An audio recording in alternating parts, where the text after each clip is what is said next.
प्रभू येशू ख्रिस्ताच्या पवित्र नावात पुन्हा एक वार सर्वांना प्रेमाचा सलाम. एक अमूल्य सेवा या शास्त्र वर्गामध्ये आपल्या सर्वांचं मी प्रभूमध्ये स्वागत करीत आहे. आणि गेल्या काही दिवसांपासून आपण जे 2 तिमोथी दुसरा अध्याय आणि वचन 1 ते 6 या वचनांचा अभ्यास करीत आहोत.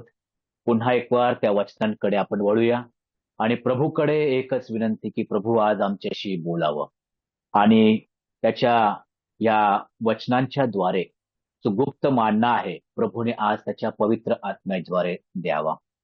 जसं आम्ही पाहिलं 1 ते 6 ही वचने आपण पाहत असताना त्यामध्ये 5 ख्रिस्ती विश्वासी जीवनाची रूपके पाहण्याचा आपण प्रयत्न करत आहोत. आणि ही 5 रूपके कोणती आहेत? ही 5 रूपके उत्तम सेवक, उत्तम शिक्षक, उत्तम सैनिक, उत्तम खेळाडू आणि उत्तम शेतकरी अशा प्रकारे 5 रूपके ख्रिस्ती विश्वासी जीवनाचे या 1 ते 6 या वचनांमध्ये आम्हाला आढळतात. गेल्या दिवसामध्ये आपण अध्याय 2 आणि वचन 1 मधून उत्तम सेवक किंवा अ गुड सर्वंट कशा प्रकारे असावा ते पाहिलं होतं. ते पाहिलं होतं कशाच्या द्वारे? कृपेच्या द्वारे. तो कृपेवर अवलंबून असलेला आणि कृपा अनुभवणारा जो सेवक आहे तो उत्तम सेवकाच्या कॅटेगरीमध्ये येतो. दुसरी गोष्ट आपण पाहत आहोत अ गुड टीचर, उत्तम शिक्षक. आणि त्यासाठी प्रभूने आपल्याला दुसऱ्या वचनामधून प्रभू आम्हाला त्यात चालवत आहे आणि त्यामध्ये पुन्हा आपण जाऊया आणि ते वचन वाचूया. 2 तिमोथी दुसरा अध्याय आणि वचन 2. देवाच्या वचनात असे लिहिले आहे, ज्या गोष्टी तू पुष्कळ साक्षीदारांसमक्ष माझ्यापासून ऐकल्या त्या इतरांना शिकविण्यास योग्य अशा विश्वासू माणसांना सोपवून दे. या दुसऱ्या वचनात देखील 5 गोष्टी आम्हाला दिसतात. कोणत्या 5 गोष्टी? तर पहिली गोष्ट तर कंटेंट. या वचनाचा आशय काय होता? आशय या वचनाचा आशय शिष्य आणि शिष्यत्वाची साखळी आम्ही गेल्या दिवसामध्ये पाहिलं. दुसरी काय होता? या वचनाचा संदर्भ, द कॉन्टेक्स्ट. या वचनाचा संदर्भ सुवार्ते संदर्भात आहे आणि त्यामध्ये 2 मुद्दे आपण पाहिले होते की सुवार्तेचा गाभा, the core of the gospel, आणि दुसरी गोष्ट सुवार्तेचे महत्व, the significance of the gospel. या 2 गोष्टी आपण पाहिल्या होत्या. आज तिसऱ्या गोष्टीकडे आपण वळणार आहोत आणि तिसरी गोष्ट काय आहे? The commitment. पहिलं द कंटेंट, द कॉन्टॅक्ट, आणि तिसरी गोष्ट द कमिटमेंट. वचनबद्धता कोणत्या गोष्टीविषयी आहे? बघा बरं, त्या ठिकाणी एका शब्दाकडे मी आपलं लक्ष वेधू इच्छितो. दुसऱ्या अध्यायामध्ये दुसरं वचन जे वाचलं त्या ठिकाणी विशेष करून ज्या गोष्टी तू ऐकलेल्या आहेत त्या काय कराव्या लावलेल्या आहे? त्या सोपवून दे असं म्हणतोय पाऊल. पाऊल फक्त दे असं म्हणत नाही प्रियांनो, ते सोपवून दे. देणे आणि सोपवून देणे यामध्ये बराच फरक आहे. त्याचे अर्थ देखील वेगळे होतात.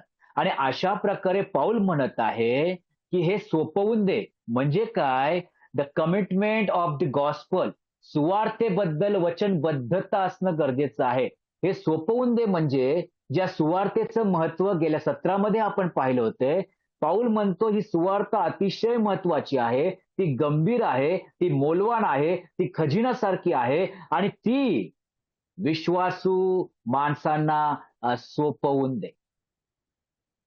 हा विषय समजून घेत असताना आपण लुकाच्या शुभवर्तमानात येऊ आणि त्या ठिकाणी 23वा अध्याय वचन 46 मध्ये आपला प्रभू येशू ख्रिस्त काय म्हणतो? तेव्हा येशू उच्च स्वराने ओरडून म्हणाला. काय म्हणाला? हे बापा, मी माझा आत्मा तुझ्या हाती सोपवून देतो. पहिला मुद्दा आपण ह्या वचनातून पाहतो, commit the gospel to faithful believers. या ठिकाणी प्रभू येशू ख्रिस्ताने आपला देह जे छळ करणार होते, जे विटंबना करणार होते, जे अपमान करणार होते, जे खिळ्याने शरीर ठोकणार होते, जे चाबकाच्या फटक्यांनी ते शरीर छिन्न-भिन्न करणार होते, ज्या शरीरामध्ये भाला भोसकणार होता, तो देह मनुष्याच्या हवाली केला. परंतु आत्मा आपल्या पित्याच्या आपल्या देवाच्या हाती सोपवून दिला. का सोपवून दिला? त्याचं उत्तर आम्हाला दिसतं 1 करीन 1 वचन 9 मध्ये. तो देव विश्वसनीय देव आहे. God is faithful. तो देव विश्वसनीय आहे आणि विश्वसनीय देवाच्या हाती पुत्र आपला आत्मा सोपवून देत आहे. का आता आपला आत्मा सोपवून देत आहे? कारण प्रभूने या जगामध्ये असताना आपल्या पुनरुत्थानाचं, जसं मरणाचं भाकीत केलं तसं पुनरुत्थानाचं भाकीत केलं. आणि रोमकरास पत्र 5 एका वचनामध्ये असं लिहिलेलं आहे की आमच्या अपराधांमुळे तो धरून देण्यात आला आणि आम्ही नीतिमान गणावं म्हणून तो उठला गेला, तो पुनरुत्थित झाला, त्याने मृत्यूवर विजय प्राप्त केला आणि त्या मृत्यूवर विजय प्राप्त करण्यासाठी तो आत्मा 3 दिवस कुणाच्या तरी हाती सुरक्षित असणं गरजेचं आहे. आणि म्हणून तो आत्मा आपल्या पित्याच्या हातात सोपवून देणारा हा ख्रिस्त आहे. प्रियानो, देह मनुष्याच्या हाती सोपवला, परंतु आत्मा पित्याच्या हाती सोपवला. कारण मनुष्य विश्वसनीय नाही प्रियानो, परंतु देव हा विश्वसनीय आहे. आणि म्हणूनच तीच भाषा संत पाऊल कुणाविषयी करतो? सुवार्तेविषयी देखील करतो की ती सुवार्ता विश्वासयोग्य विश्वासणाऱ्याला सोपवून दे. का सोपवून दे? कारण ज्याच्या हातात जो सोपवतो आपण, तो आपला सर्व काही गोष्टी माहिती आहे. बघा बरं, स्तोत्रसंहिता 37 आणि वचन 5, त्या ठिकाणी हा दावीद राजा म्हणतो, आपला जीवितक्रम परमेश्वरावर सोपवून दे. Commit your way to the lord. सर्व मार्ग, जीवनाचा मार्ग, जीवनाची प्रत्येक गोष्ट त्या विश्वसनीय देवाच्या हातात आम्ही सोपवणं गरजेचं आहे. जसं पुत्राने पित्याच्या हातात आपला आत्मा सोपवून दिला, तसंच दावीद म्हणतो, किंबहुना देव म्हणतो की आपला सर्वांचा जो जीव आहे, आत्मा आहे, जे काय आहे आमचं मार्ग, जीवनाचे मार्ग त्या देवावर आम्ही सोपवणं गरजेचं आहे. आणि म्हणूनच पेत्र देखील 1 पेत्र 4 वचन 19 मध्ये देखील तो म्हणतो की देवाच्या इच्छेप्रमाणे दुःख भोगण्यासाठी सत्कृत्य करत आपले जीव विश्वासू निर्माणकर्त्याला सोपवून द्यावे. आज आमची ही आमचं आद्य कर्तव्य आहे, हे प्रमुख जबाबदारी आमची आहे की आमचा जीव हा त्या विश्वासयोग्य निर्माणकर्त्याच्या हातात सोपवणं गरजेचं आहे. आणि म्हणून संत पाऊल म्हणतो 2 तिमोथी 2 वचनामध्ये की जी सुवार्ता तू माझ्यापासून ऐकलेली आहे ती सुवार्ता विश्वासयोग्य विश्वासणाऱ्याच्या हातात सोपवून दे. अजून हे स्पष्ट करण्यासाठी आणखी एक उदाहरण आपण पाहूया. लुकाचं शुभवर्तमान 2 वचन 22 कडे लक्ष देऊ. पुढे मोशेच्या नियमशास्त्राप्रमाणे तिचे म्हणजे मरियेचे शुद्धीकरणाचे दिवस भरल्यावर ते त्याला वर यरुशलेमेस घेऊन आले, ते अशासाठी की त्याचे प्रभूला समर्पण करावे. आम्ही पाहतो की योसेफ आणि मरिया हे दोघंही येशू बाळाला मंदिराकडे वर घेऊन जाताना आम्ही पाहतो. मग कदाचित येशू बाळ मरियेच्या हातात असू शकतं, किंबहुना योसेफाच्या देखील हातात असू शकतं, आम्हाला माहित नाही. परंतु दोघांपैकी एकाच्या हातात प्रभू येशू ख्रिस्त जो बाळ होता तो आहे. परंतु पुढे काय झालं? वचन 25 मध्ये, तेव्हा पहा शिमोन नावाचा कोणी एक मनुष्य यरुशलेमेत होता. तो नीतिमान व भक्तिमान मनुष्य असून इस्रायलाच्या सांत्वनाची वाट पाहत होता व त्याच्यावर पवित्र आत्मा होता. प्रभूच्या ख्रिस्ताला पाहण्या अगोदर तुला मरण येणार नाही असे आत्म्याने त्याला प्रगट केले होते. त्याला आत्म्याने मंदिरात आणले व नियमशास्त्राच्या विधीप्रमाणे करण्याकरता आईबाप येशूला आत घेऊन आले. तेव्हा काय झालं? तेव्हा त्याने त्याला आपल्या हातात घेऊन देवाचा धन्यवाद करीत म्हटले, हे प्रभू, आता तू आपल्या वचनाप्रमाणे आपल्या दासाला शांतीने जाऊ देत आहेस. या ठिकाणी शिमोन नावाचा एक व्यक्ती आहे प्रियानो, मंदिरात आहे आणि ह्या ठिकाणी अभ्यासकांच्या मते, किंबहुना ह्या शेवटच्या जो वचनाचा ब भाग बघितला, हा अतिशय वृद्ध आहे प्रियानो. हा ह्या जीवनाचा जे प्रवास आहे या प्रवासाच्या शेवटच्या टप्प्यामध्ये आहे. आणि अशा प्रकारे वचन 28 मध्ये तेव्हा त्याने त्याला आपल्या हातात घेतलं. कुणाला घेतलं? प्रभू येशू ख्रिस्ताला घेतलं. आता प्रभू येशू ख्रिस्त किती दिवसाचा होता? तर प्रभू येशू ख्रिस्त नियमाप्रमाणे जे शुद्धीकरणाचे दिवस आहे, नियमाप्रमाणे प्रभू येशू ख्रिस्त 40 दिवसाचा होता. लेवियाच्या पुस्तकात तो संदर्भ आहे 12वा अध्याय 1 ते 5 मध्ये. मुलगा असेल तर 40 दिवस शुद्धीकरणाचे आणि मुलगी असेल तर 80 दिवस. आणि प्रभू येशू ख्रिस्त आपण अंदाजे 40-41 दिवसाचा होता आणि त्याला घेऊन हे लोक आलेले आहेत. आता विचार करा, एक वृद्ध व्यक्तीच्या हातामध्ये प्रभू येशू ख्रिस्ताला द्यायचंय. योसेफाने किंवा मरियेने शिमोनाच्या हातात प्रभू येशू ख्रिस्ताला कसे सोपविले असेल.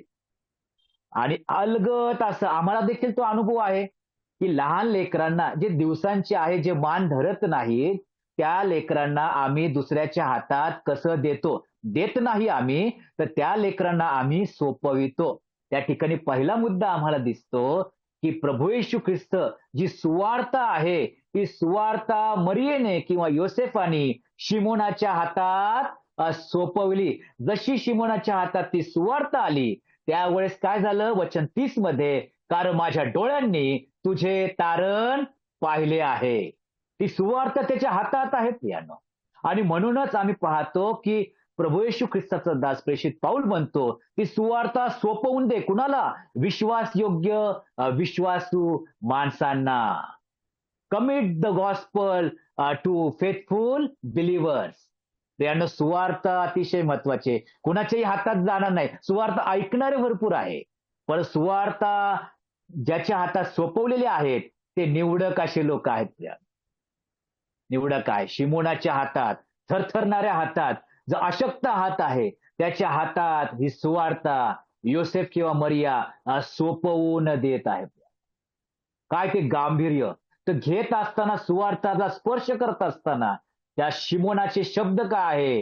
हे प्रभू, आता तू आपल्या वचनाप्रमाणे आपल्या दासाला शांतीने जाऊ दे. कारण सुवार्ता जर मी पाहिली नसती, सुवार्ता जर ऐकली नसती, तर कदाचित जर मी गेलो असतो तर माझं तारण झालं नसतं. पण सुवार्तेला स्पर्श करणारा शिमोन आम्हाला दिसतो. प्रश्न हा आहे की आज जी सुवार्ता आम्ही ऐकलेली आहे, त्या सुवार्तेला शिमोनासारखा स्पर्श झालेला आहे का? स्पर्श अतिशय महत्वाचा आहे. आणि ज्याने सुवार्तेला स्पर्श केला, प्रियांनो, त्याच्या मुखातून एकच शब्द, आता श्वास जरी बंद झाले तरी चालेल, प्रभू सुखाने, आनंदाने तुझ्याकडे येण्यास मी तयार आहे. त्या ठिकाणी आम्हाला दिसतं की ती सुवार्तेला स्पर्श करणारा, विश्वासयोग्य विश्वासणारा तो शिमोन. आणि आम्ही देखील, प्रभूची हीच इच्छा आहे की आम्ही देखील ती सुवार्ता आम्ही हातात घ्यावी.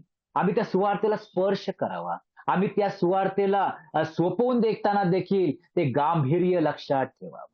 दुसरी गोष्ट आपण पटकन पाहूया त्या ठिकाणी.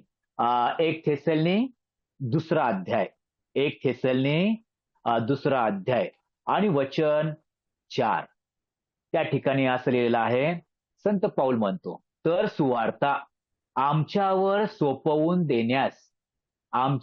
सोपवून देण्यास देवाने आम्हाला पारखून पसंत केल्यामुळे आम्ही ती सांगतो. संत पाऊल अजून त्या सुवार्तेविषयी गांभीर्य सांगतो. काय सांगतोय? की जी सुवार्ता प्रभूने आम्हाला, म्हणजे अनेक वचन आहे, पाऊल आहे, पेत्र आहे, योहान आहे, आंद्रिया, अनेक जण आहेत, त्यांच्या हातात प्रभूने जी सोपवलेली सुवार्ता आहे, ती कशी सोपवली? पारखून पसंत केल्यामुळे. प्रश्न, माझ्या हातात सुवार्ता आहे का? आणि जर सुवार्ता आहे तर मला पारखून पसंत केले आहे का? का बरं म्हणतो प्रभू की मी ह्यांना पारखून पसंत केलं आणि नंतरच मी ह्यांच्या हातात सुवार्ता सोपवली? कारण स्तोत्र 139 आणि वचन 1 ते 3 हा जर भाग बघितला तर त्या परमेश्वराविषयी लिहिलेला आहे, हे परमेश्वरा, तू मला पारखले आहे, तू मला ओळखतोस, माझे बसणे, माझे उठणे तू जाणतोस, तू दुरून माझे मनोगत समजतोस, तू माझे चालणे, माझे निजणे बारकाईने पाहतोस, माझा एकंदर जीवनक्रम जो आहे, वर्तनक्रम जो आहे, तुला माहिती आहे. प्रियानो, अतिशय महत्वाचा भाग सुवार्ता प्रभू कुणाला सोपवून देतो? ज्याला तो पाहतो, ज्याला निरखतो, त्याच्या वर्तनक्रम त्याला माहिती आहे. त्याच्या मनामध्ये विचार जे काय आहेत तो ते ओळखतो आणि सर्व काही पारखल्यानंतर संत पाऊल म्हणतो की मला पारखलं आणि पसंत केलं आणि ती सुवार्ता माझ्या हातात सोपवली. संत पावलाविषयी आम्ही पाहतो की तो परराष्ट्रीयांसाठी सुवार्तिक म्हणून नेमलेला आहे. पेत्र जसं आम्ही पाहतो की यहुद्यांसाठी सुवार्तिक नेमलेला आहे आणि त्या प्रकारे प्रभूचा दास म्हणतो मला पारखलं प्रभूने आणि नंतर पसंत केलेले आहे. का असं म्हणतो माहितीये का? तर गलती करास पत्रामध्ये पहिला अध्याय वचन 6 मध्ये हाच संत पौल काय म्हणतो बघा बरं. मला आश्चर्य वाटते की कसलं पावलाला आश्चर्य वाटतं? ज्याने तुम्हाला ख्रिस्ताच्या कृपेत पाचारण केले त्याच्यापासून तुम्ही इतक्या लवकर अन्य सुवार्तेकडे वळत आहात. कोण आहेत हे लोक? हे विश्वासणारे आहेत प्रियांनो. यांनी सुवार्ता ऐकलेली आहे, परंतु इतक्या लवकर मला माहित नाही तो किती वेळ आहे, परंतु तो म्हणतो इतक्या लवकर तुम्ही अन्य सुवार्तेकडे वळत आहे. का वळत आहे? वचन 7 मध्ये लिहिलेलं आहे, तुम्हाला घोटाळ्यात पाडणारे पुष्कळ तुमच्या आजूबाजूला आहेत. प्रियांनो, एका बाजूला घोटाळ्यात पाडणारे आणि एका बाजूला घोटाळ्यात पडणारे. का घोटाळ्यात पडतात? कारण अन्य सुवार्ता त्यांना प्रभूच्या सुवार्तेपेक्षा अधिक मौल्यवान वाटते. ते आशीर्वाद असो, आरोग्य असो, भौतिक गरजा असो आणि अशा अनेक गोष्टीमध्ये विश्वासणारे अन्य सुवार्तेकडे वळत आहे. प्रभूचा दास म्हणतो मला भीती वाटते, मला आश्चर्य वाटतं की तुम्ही इतक्या लवकर अन्य सुवार्तेकडे वळत आहात. हा संदेश ऐकणारे त्यांना प्रश्न एकच आहे प्रभूचा, तुम्ही कोणत्या सुवार्तेकडे वळत आहात? तो संत पाऊल म्हणतो मला दैवी सुवार्ता प्रभूकडे मिळालेली आहे, त्या सुवार्तेकडे आम्ही वळतो. का जगातील भौतिक गरजा भागवण्यासाठी जे सुवार्ता प्रसार चालू आहे त्या अन्य सुवार्तेकडे वळत आहात. कारण हे लोक घोटाळ्यात पाडणारे आहे आणि जर आम्ही घोटाळ्यात पडलो तर भयानक गोष्ट आहे. त्याच ठिकाणी आम्ही पाहतो दुसरे पेत्र 2 अध्याय वचन 14 मध्ये का घोटाळ्यात पडतात, का अन्य सुवार्तेकडे वळतात? कारण त्यांचं मन अस्थिर आहे. त्यांचं मन अस्थिर आहे. असे विश्वासणाऱ्यांचा समुदाय आहे जगामध्ये आहे की त्यांची मन अस्थिर आहे. ते अस्थिर असल्यामुळे घोटाळ्यात पाडणारे त्यांना घोटाळ्यात पाडतात, ते अन्य सुवार्तेकडे वळवणारे त्यांना अन्य सुवार्तेकडे वळवत आहे. बघा पेत्राच्या पुस्तकातच असताना आणखी काही गोष्टी त्या ठिकाणी दिलेल्या आहेत. त्या ठिकाणी असं लिहिलं आहे वचन 20 2 पेत्र 2 अध्याय आणि वचन 20 प्रभू व आपला तारणारा येशू ख्रिस्त याच्या ज्ञानाच्या द्वारे जगाच्या घाणीतून सुटल्यावर ते पुन्हा जर तिच्यात म्हणजे जगाच्या घाणीत गुंतून तिच्या कह्यात गेले तर त्यांची शेवटली दशा पहिल्या दशेपेक्षा वाईट झाली आहे. पुढे काय लिहितोय? कारण नीतिमत्वाचा मार्ग समजून आल्यानंतर आपणास दिलेल्या पवित्र आज्ञेकडे त्यांनी पाठ फिरवणे यापेक्षा तो न समजणे ते त्यांच्यासाठी बरे होते. तारण पावलेल्या व्यक्तीविषयी लिहिलेलं आहे. दुसरी गोष्ट काय लिहिलंय? आपल्या ओकारीकडे परतलेले कुत्रे व अंग धुतल्यानंतर गाळात लोळण्यास परतलेली डुकरीण अशी जी खरी म्हण आहे तिच्यासारखी त्यांची गत झाली आहे. भयानक परिस्थिती आहे. ज्या विश्वासणाऱ्यांचं मन अस्थिर आहे, ज्यांचं जीवन अपवित्रतेने पापाने बरबटलेलं आहे, तारंत झालेलं आहे, परंतु जुन्या वासना, जुन्या व्यसन, जुन्या गोष्टीमध्ये आजही गुरफटलेले आहेत, ते लोक अन्य सुवार्तेकडे वळतात. ते लोक घोटाळ्यात पडतात. ते लोक त्या सर्व गोष्टी करतात जे जगातल्या गोष्टी आहेत. म्हणून संत पेत्र म्हणतो की ते जर त्यांनी जर ती सुवार्ता नसती समजली तर त्यांच्यासाठी ते बरे होते. प्रियांनो, दुसरा मुद्दा, सुवार्ता पारखून पसंत केलेल्या विश्वासणाऱ्यांच्या हाती सोपव. Commit the gospel to tested believers. आम्ही पारखलो आहे का? आम्ही पसंत पडलेलो आहोत का? कारण आम्ही हे पसंत ज्यावेळेस हा शब्द येतो ना त्यावेळेस मला ते मुलगा मुलीला बघण्यासाठी प्रसंग असतो ना, कांदे पोह्याचा जो प्रसंग असतो तो मला आठवतो. बघा, एखादा मुलगा व्यसनामध्ये आहे, वासनेमध्ये आहे, तर एखादा बाप आपल्या मुलीचा हात किंवा आपली मुलगी त्याच्या हातात सोपवून देईल का? नाही देणार. त्याला तो पारखणार. तो ज्या ठिकाणी राहतो त्याच्या आजूबाजूचे त्याचे शेजारी-पाजारी आहेत, तिकडे चौकशी होती. तुम्ही त्या गोष्टीमधून गेले असाल, तुम्हाला माहिती आहे सर्व गोष्टी. मंडळीतला असाल तर अ, वडिलांशी चर्चा होते. कामाच्या ठिकाणी त्याची काय होती, विचारपूस होती. त्या मित्रांमध्ये काही विचारपूस होती, त्याला व्यसन आहे का? काय चुकीच्या गोष्टी आहे का?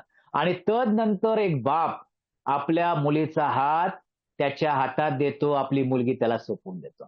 प्रियानो, ह्या भौतिक नात्यामध्ये जर एक बाप एवढा गंभीर आहे, तर तो स्वर्गीय बाप आपल्या पुत्राची सुवार्ता देण्यासाठी तुम्हाला आणि मला किती पारखत असेल. कारण जर मी अस्थिर आहे, अपवित्र आहे आणि अशा व्यक्तीच्या हातात जर सुवार्ता गेली, तर तो अनेकांना घोटाळ्यात पाडणार. अनेकांना ख्रिस्ताच्या सुवार्तेपासून दूर करून अन्य सुवार्तेकडे वळवणार आणि हीच भयानक अशी गंभीर गोष्ट आहे प्रियानो. आणि म्हणून प्रभू म्हणतो, "हे तिमोथ्या, त्या गोष्टी तू माझ्यापासून पुष्कळ साक्षीदारांसमक्ष ऐकल्या. त्या विश्वासयोग्य, विश्वासनीय माणसांना सोपवून दे." कारण ही सुवार्ता अतिशय गंभीर आहे. त्या विश्वसनीय, विश्वासयोग्य, त्या ज्याची जे पारखलेला आहे, तो टेस्टेड बिलीव्हर आहे, त्याच्याकडे ती सोपवून दे. आज ही सुवार्ता माझ्याकडे आलेली आहे का? जर नसेल आली, तर हे प्रभू, आज एकच प्रार्थना करू, मला पारख. तो स्तोत्र करता म्हणतो, "हे प्रभू, माझ्या हृदयाची झडती घे. माझा विचार जर कुमार्गाला असेल, माझा मार्ग जर चुकीचा असेल, तर कृपा करून बदल. माझे गुप्त दोष दाखव प्रभू आणि मला त्यातून बाहेर काढ. मला पारख आणि एकच विनंती आहे प्रभू, तू मला पसंत कर. जी सुवार्ता तुझ्यासाठी अतिशय महत्वाची आहे, ती कृपा करून मला सोपवून दे." तिसरा मुद्दा आपण पाहूया. लुकाच्या शुभवर्तमानात 24वा अध्याय आणि वचन 50 काढूया. लुक शुभवर्तमान 24वा अध्याय वचन 50. यहुद्यांच्या अरिमथाई नगरातला योसेफ नावाचा एक मनुष्य होता. आता हा वृत्तांत जो आहे अरिमथाईचा योसेफाचा, हा चारही शुभवर्तमानात आलेला आहे. आणि चारही शुभवर्तमानात त्याची ओळख अतिशय सुंदर रीतीने केलेली आहे. एका ठिकाणी लिहिलेलं आहे मत्तयाच्या शुभवर्तमानामध्ये 27वा अध्याय आणि वचन 57 मध्ये, की तो जो अरिमथाईक योसेफ होता, तो धनवान मनुष्य होता. मार्काच्या शुभवर्तमान 15वा अध्याय 43व्या वचनामध्ये तो न्यायसभेचा एक प्रतिष्ठित सदस्य देखील होता. योहान म्हणतो 19वा अध्याय 38व्या वचनामध्ये, यहुदांच्या भयामुळे तो गुप्त शिष्य होता. तो प्रभू येशू ख्रिस्ताला वधस्तंभावर देण्यासाठी तो तयार नव्हता. तो विरोध करत होता शेवटच्या दिवसांमध्ये. एका ठिकाणी असं देखील लिहिलेलं आहे. त्याला ते मान्य नव्हतं. आणि अशा प्रकारचा अरिमथाईकर योसेफ आम्हाला प्रभूच्या उत्तर कार्यामध्ये दिसतो. आम्हाला त्या उत्तर कार्यामध्ये 11 शिष्य दिसत नाही. ज्यांनी त्या प्रभूने भाकर चारली, अशा अनेक शिष्यांना आम्ही त्या ठिकाणी पाहत नाही. पण हा योसेफ आलेला आहे, जो गुप्त शिष्य आहे. यहुद्यांच्या भयामुळे एक न्यायसभेचा एक प्रतिष्ठित व्यक्ती आहे. तो काय करत आहे? मार्काच्या शुभवर्तमान 15वा अध्याय 53व्या वचनामध्ये काय करत आहे, की त्याने पिलाताकडे गेलेला आहे. अरिमथाई पिलाताकडे गेलेला योसेफ अरिमथाईकर, आणि तो म्हणाला, की मला माझ्या प्रभूचं शरीर द्या. जो भीतीने गुप्त शिष्य होता, तो आता उघड झाला. उघड झाला. कशामुळे? या प्रभू येशू ख्रिस्तामुळे. त्या वधस्तंभावर खेळलेला ख्रिस्त त्याला पाहिजे प्रियानो. आणि म्हणून तो पिलाताकडे गेला आणि प्रभूच्या शरीराची मागणी केली. आणि पिलाताने त्याला दिले. मार्क शुभवर्तमानामध्ये तो सर्व वृत्तांत आहे, की 15वा अध्याय 53व्या वचनामध्ये सुंदर वचन आलेलं आहे, वाक्य आलेलं आहे. ते त्याने खाली काढून घेतले. काय काढलं? प्रभूचे शरीर त्याने काढून घेतले. आता विचार करा, ही सुवार्ता वधस्तंभावर खेळली. जी सुवार्ता शिमोनाच्या हातात होती ना, ती सुवार्ता आता वधस्तंभावर खेळलेली आहे. 3 खिळ्यांच्या आधारावर ते शरीर खेळलेलं आहे. अरिमथाईकर समजा योसेफ तिथे लिहिलेलं आहे ते त्याने खाली काढलं. आता ते कोण सहाय्यकर्ता होता की नाही मला माहिती नाही. पण तिचे शरीर खिळे त्याचे ठोकलेले आहेत. तो कशा प्रकारे त्याचा हात त्यातून बाहेर काढत आहे त्याला. कशा प्रकारे तो गुंतलेला जो काट्यांचा मुकुट आहे, तो कशा प्रकारे हळूच योसेफ काढत आहे. पायातून जे पायाने खिळे गेलेले आहेत, घुसलेले आहेत, तो कशा प्रकारे तो पाय त्या खिळ्यातून सोडवत आहे त्यानं. विचार करा, की ती सुवार्ता वधस्तंभावरून तो खाली आणत आहे. जी वर आहे, ती पुन्हा जमिनीवर आणण्याचा प्रयत्न करत आहे प्रियांनो. कुणाला निवडलं? योसेफाला निवडलं. तिसरा मुद्दा काय आहे? सुवार्ता धैर्यवान विश्वासणाऱ्यांच्या हाती सोपवून द्या. Commit the gospel to courageous believers. धैर्यवान जे विश्वासणारे आहे त्यांच्या हाती सुवार्ता. का बरं? कारण प्रभू म्हटला होता की मेंढरांप्रमाणे तुमची दानादान होईल आणि एक देखील जे एक योहान आणि क्षमा करा वधस्तंभाच्या खाली योहान आणि 4 स्त्रिया ज्यावेळेस होते हे 5 लोक होते. परंतु प्रभूच्या मृत्यूनंतर हे देखील तिथे दिसत नाही. परंतु एक व्यक्ती आला. तो धैर्याने पिलाताकडे गेला आणि म्हटला, मला माझ्या प्रभूचं शरीर पाहिजे.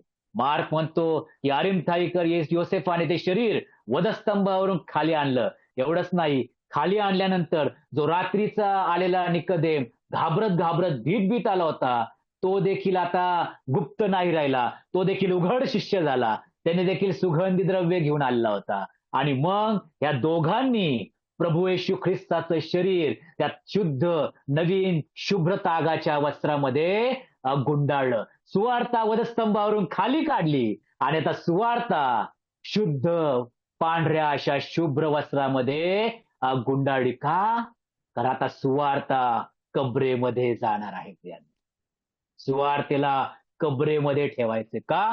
कारण त्या सुवार्ता जो सांगणारा ख्रिस्त आहे तो म्हणाला की मी मृत्यू पावेल आणि तिसऱ्या दिवशी मी पुन्हा उठणार आहे. त्या मृत्यूवर मी विजय प्राप्त करणार आहे. आणि ही सुवार्ता संपूर्ण जगाला कळण्यासाठी, हा विजय सर्वांना समजण्यासाठी योसेफ आरिमथाईकर त्याला प्रभूने धैर्य दिलं आणि या धैर्यवान विश्वासणाऱ्याला प्रभूने पुढे केलं. आज आम्ही गुप्त आहोत का? त्याच प्रकारची परिस्थिती प्रियांनो आज देखील आहे. परंतु प्रभू जो धाडसी आहे, जो प्रभूसाठी उभा आहे, त्याला मी पुढे करेल आणि त्याच्या हातात मी खिळलेली सुवार्ता देईल. कारण पाऊल म्हणतो आम्ही तर वधस्तंभावरचा ख्रिस्त गाजवतो. गव्हाणीतला ख्रिस्त गाजवणारे अनेक आहे. त्यांना एकच दिवस आहे तेवढा गाजवणारा. पण संत पाऊल म्हणतो 365 दिवस आम्ही फक्त एकच तो वधस्तंभावरचा ख्रिस्त गाजवतो. आज तो वधस्तंभाचा ख्रिस्ताकडे आम्ही पाहू का? त्याला हातात घेऊ का? अरिमथाईकरचे हात रक्ताने बावळलेले आहे प्रियानो. ते छिन्न भिन्न झालेले शरीर त्याने स्पर्श केला. ज्या शिमोनालाच तो स्पर्श जाणवला, पण त्याच्यापेक्षा भयानक असा स्पर्श, तो अनुभव योसेफाला जाणवलेला आहे प्रियानो. आणि ज्याला तो स्पर्श जाणवला, ज्याचे हात ख्रिस्ताच्या रक्ताने भरलेले आहेत, तो खऱ्या अर्थाने ती सुवार्तेला स्पर्श केलेला आहे. यांनो खरोखर संत पाऊल या वचनातून पवित्र आत्म्याच्या मार्गदर्शनामध्ये सुवार्तेचं गांभीर्य अतिशय स्पष्ट करून सांगत आहे. आज सुवार्ता मुळमुळीत झालेली आहे. रोज रोज तेच ऐकतोय. परंतु प्रियांना सुवार्ता फक्त एका ओळीची नाही. सुवार्तेचं व्याप्ती अतिशय मोठी आहे. आणि म्हणून या ठिकाणी मी थांबतो. परंतु अजून एका बहिणीचं मी उदाहरण सांगून मी बंद करतो. धैर्यवान बहीण आहे ती मरिया मगदालिया नाही का? त्या ठिकाणी ती पाहत होती, स्त्रिया पाहत होत्या की प्रभू येशू ख्रिस्ताचं शरीर काढले, तागामध्ये गुंडाळले, कबरेमध्ये ठेवले. ती कबरेबाच्या बाहेर रडत बसली प्रियांनो, रडत बसली. आणि त्या ठिकाणी काय झालं? सर्व स्त्रिया गेल्या, ती तिथेच राहिली. पुन्हा ती गेली, पुन्हा आली, पहाटेतच आली असं म्हटलेलं आहे. अंधारात आली, पण ती त्या कबरेच्या इथं रडत राहिली. तिने कबर सोडली नाही. त्या कबरेमध्ये धैर्यवान स्त्री मरिया आम्हाला दिसते. यानो या ठिकाणी ती रडत असताना प्रभू म्हणाला, मरिये. त्या ठिकाणी एका शब्दाने आपल्या गुरुजीला ओळखलं, रब्बुनी. त्या ठिकाणी ती धावत गेली, बिलगून राहण्याचा प्रयत्न केला. प्रभू म्हटला, मी अजून पित्याकडे गेलो नाही, जा माझ्या शिष्यांना सांग. ती सुवार्ता, पुनरुत्थानाची पहिली सुवार्ता सांगणारी ती स्त्री बनली, कारण ती धैर्यवान होती. आपल्या प्रभूसाठी अंधारात आलेली, आपल्या प्रभूसाठी त्या कब्रस्तानात, त्या कबरेमध्ये रडणारी, तिथलची जागा न सोडणारी मरिया मगदलिया. कारण आज परिस्थिती अशी आमची आहे का, की त्या सुवार्तेला चिकटून राहणारं विश्वासी जीवन. आणि म्हणून जर अशा प्रकारे जर आमचं जीवन असेल, तर प्रभू आमच्या हातात सुवार्ता सोपवल्याशिवाय राहणार नाही. 3 गोष्टी आपण थोडक्यात बघितल्या. The commitment of the gospel. तिसऱ्या मुद्द्यामधल्या 3 गोष्टी काय आहे, की सुवार्ता विश्वासयोग्य विश्वासणाऱ्यांना सोपवून दे. Commit the gospel to faithful believers. दुसरी गोष्ट, सुवार्ता पारखून पसंत केलेल्या विश्वासयोग्य विश्वासणाऱ्याला सोपवून दे. Commit the gospel to tested believers. आणि तिसरी गोष्ट, सुवार्ता धैर्यवान विश्वासणाऱ्यांना सोपवून दे. Commit the gospel the courageous believers. आज प्रभूकडे एकच विनंती, प्रभू आज माझं हृदय पारख. आज माझ्या मनचे विचार काय आहेत, कुमार्गाचे असेल माझे मार्ग तर बदल. आणि कृपा करून जी तुझ्या दृष्टिकोनातून अतिशय महत्वाची जी सुवार्ता आहे, ती माझ्या हातात सोपवून दे. मला शिमोनासारखा अनुभव पाहिजे, मला योसेफ अरिमथाईकरचा अनुभव पाहिजे, मला त्या निकोदेमासारखा अनुभव पाहिजे, मला त्या मरिया मगदलियाने जसं तुला बिलगून राहण्याचा प्रयत्न केला, तो अनुभव मला पाहिजे. प्रभूने पुरवलेल्या या विचारांबद्दल, शब्दांबद्दल मी प्रभूचे मनापासून आभार मानतो. आणि प्रभूची इच्छा असेल तर चौथी गोष्ट, the character of the gospel, हे पुढच्या वेळेस पाहण्याचा आपण प्रयत्न करूया. प्रभूची स्तुती असो. आमेन.